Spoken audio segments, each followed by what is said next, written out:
21, if a client falls, the nurse first responsibility is to. So tip in the board exam, no, pag sinabi nating first responsibility, initial, okay, or first action, ang pinakasagot natin dyan is assessment. Tandaan nyo yan, ha? Pag ang question is first responsibility, initial action or initial nursing intervention, follow your nursing process, which is assessment.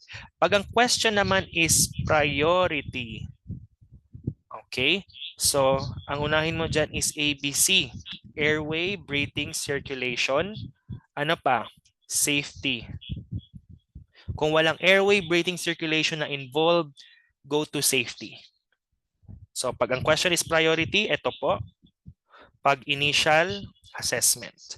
Now in this case, the answer here is letter A.